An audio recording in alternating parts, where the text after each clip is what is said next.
Hi, it's me, Carla and Worf. Hi, buddy.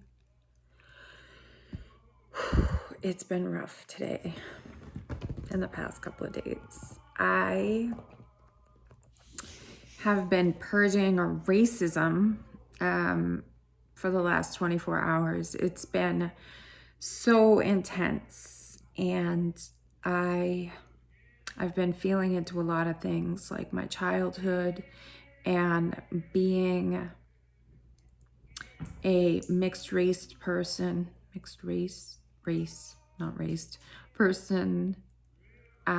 in Boston, and being known as a spick.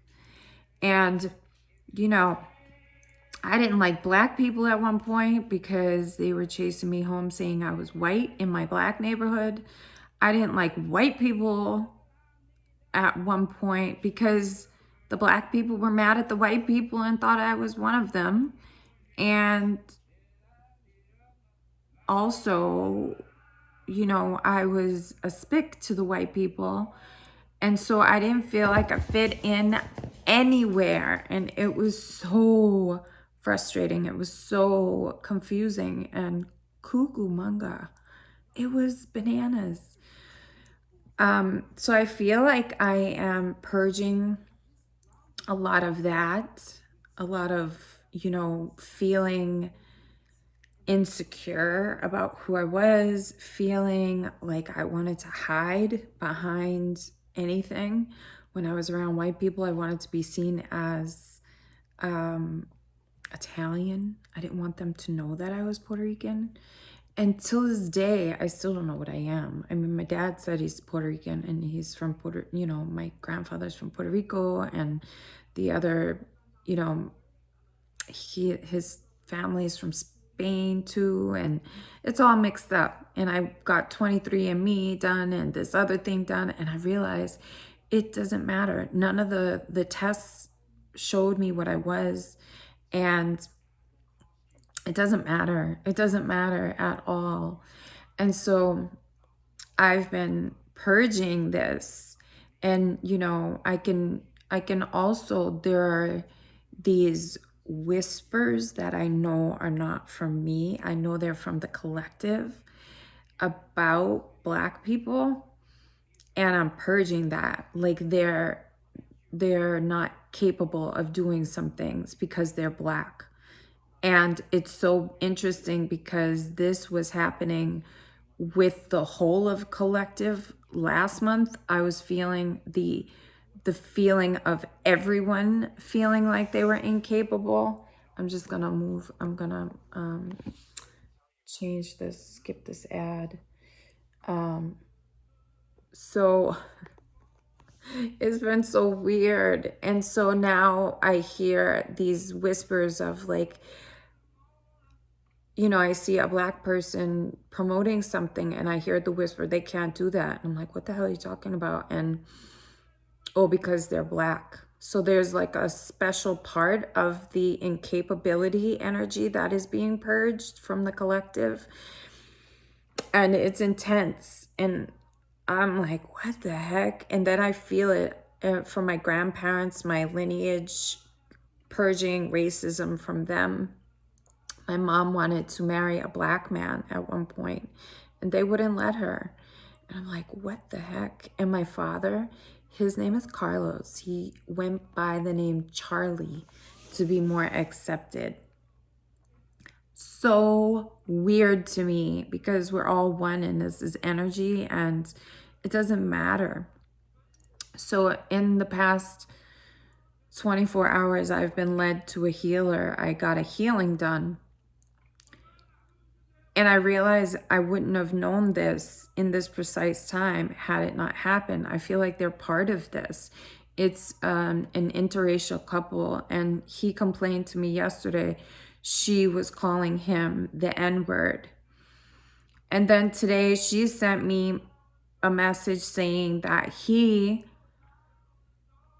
said she's too white. I was just like, am I in some kind of bizarre world where this is happening? And all the while, I'm surrendering, surrendering, surrendering. And whatever's meant to come through for this and to be purged, I am allowing it. So last night in my sleep state, I was purging. I could tell I was transmuting a lot of racism energy. And I have this angel woman. She's Black, she's Southern, and I love her so much. Her energy feels so good. I feel like it's such a gift for me to have been with her last night, because she just makes me feel so cared for and nurtured, and like everything is a-okay, and tough. Like everything is okay, and I have the power, and everything's gonna be okay. I love her so much, and I'm so grateful that she chose to be with me. So we did some work. We transmuted some racism energies, and she told me, she's a teacher for me. She teaches me, and she told me to look into, this is what you may hear in the background. She told me to look up and study and embody plantation music. She said, look into plantation music. And I said, oh, what am I going to say? No, of course I'm going to say yes to my teacher, my special, special, lovely, wonderful, angelic, beautiful goddess teacher. I wish I knew her name. And maybe I will find it one day. So she told me to look into plantation music, and I've been crying all day. And I have been listening to the plantation music, and I realized through the plantation music that there is some beauty in it all, that the Black people of the South were really mystical, and that it showed itself to me in the works of, what is his name? It's this guy that Tesla loved, Nikola Tesla loved the writings of this guy. I forget what he wrote. I'm like wanting to say Tennessee Williams, but it wasn't him. It was, oh my God, what is this? It's his, Nikola Tesla's favorite author. And he wrote a book, and it had the N-word all up and through it. And I resisted it for so long. But when I read the book, or Mark Twain, when I read the book, I was like, this doesn't feel really racist here, because the little boy is connecting with the Black man, and the Black man is so magical and shows him so much, and shows how mystical his people are. So I was like, this is a raising up of Black people, in my opinion, even though the N-word was used in a, in that awful way. So anyway, I felt some of that this morning when I was listening to the plantation music. I felt the people of the South, they're, the plantation peoples. Did you just hear my stomach rumble? I heard the plantation people's connection with spirit through the earth, their connection with Mother Earth. I felt their connection with all things. I felt the mysticism in their existence, and it is beautiful. I was like, wow, here there's this thing. I feel like it's a blockage. I feel like the slavery, and I'm not saying, hey, other people shouldn't have these experiences, or shouldn't be mad, or should let go of things that they're not ready to let go of. I'm simply stating what I felt, my experience through it all, and how magical I believe the opportunity to connect with the truth of it can be, because it's like this lazy man in the sun, like when laziness was looked at as a bad thing, but no, he's connecting with the sun. And there's this I don't want to get a bite on my line for fishing. because the more that he doesn't get a bite on his line, the more he gets to sit there in the sun with the water. And it talks about the birds and all of the things in nature that are so magical and beautiful. And I know for a fact, when you are in that position, when you are so close to Mother Earth and in the dirt and with the elements and all of it, there is a holy connection, a connection to what most people know as God and the mysticism of it all.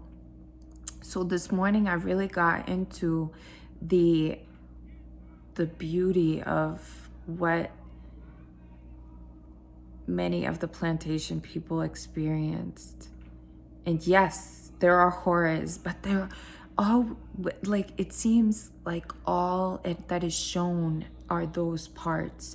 And so when we look at it and harp on those parts, we add the energy to those parts, and we don't celebrate what is good of the people, what the people may have enjoyed, because when I was with my teacher in my Black Southern teacher in the sleep state, when she was telling me, learn the music of the plantation music, listen to it, embody it, I could feel the pride, I could feel the high vibration of all the people of the plantations. And it's more than what we're shown. It's more than what we believe. And I understand that. And right in this moment, I think to myself, well, who would benefit from it being such a horrible story? Who would benefit from the fear of it, from the outrage of it? Who would benefit? And those are the people who had, that in place in the first place, So, the threat of it and the shame and all of the lower bits can be used throughout time to make it look so bad, when the blessings of those people can be seen as well, and can be shared, and can be celebrated. And I and I feel that today, and I am grateful for my teacher in the sleep state for teaching me this and showing me that. I'm touched. I'm in between this interracial couple, where I don't even know what this means, but they're the same humans. They're the same, and they're having this fight. And I feel like their son, their co-created love child, is going to change things somehow through this experience, through this having these parents who have this energy that they're carrying, and they're carrying it for a reason, so that perhaps it can be changed in a major way. I don't know. I don't have all the answers, but this is what I have so far. And I'm loving all of it. And I'm grateful to and for my teacher. And I'm so happy. So I'm going to continue to take my lessons and purge and transmute all of the racism energies, and celebrate the holy and the greatest bits of all that the plantation people experience. Because when I take down that barrier, that blockage, that energy, those blessings can go right to the ancestors of all the people. And that's my part. That's my gift. That's what I'm doing with my teacher, who I love so much. She's an angel. She's a literal angel. And I get to do this. I know I'm in pain and it's suffering, but it's shadow. And if we face this, if we face it all, then we can change it. Like, I had the courage to read the book, Mark Twain's book, and I found magic in it. And I found that the Black people were so magical, and they weren't, it wasn't so that Mark Twain was showing them as oppressed, but as magical beings. And so too, you know, I can see it within the plantation people. And so this is a glorious day for me and for all people. And I'm so glad to take part in it. And I hope that the interracial couple can feel it in some ways when this blockage is integrated into the unity grid. And that's what I'm doing. I literally live in unity. I was put here and to do this work. And I'm so grateful. And again, to face the shadow of that, to face my own, you know, insecurities and what I went through as a child and a young adult with racism, to face all of it, is to change it, to go through the shadow, to go through the pain, to really get to the heart of all that it is. And I think that's what we can do. We can see what is this racism thing, and really look at it within us, within our lineages, within the collective, and heal it together. You know, heal it within ourselves to heal all. So that's my wish on my birthday. And it's very nice. It's very beautiful. I didn't know what all this was, but when I started listening to the plantation music as my teacher instructed, it started to come together. And I'm so grateful for these gifts of knowing the people. And, you know, when I went to Georgia and South Carolina, I could feel the collective of Black people. And I felt the absence of feeling sorry for them. There was this whole feeling sorry for Black people and putting that on them. Don't put that on anybody. That's lower energy. And there's this new energy of upliftment and rising. And I also felt it when I was thinking, there was a couple next door to me and they were fighting. And it used to be that I felt the energy of feeling sorry for them, but I didn't. I felt get through that. Go through the shadow to get to the heart of what is going on in your relationship and heal it. And so those are the differences in the collective now. Those are the differences within us now.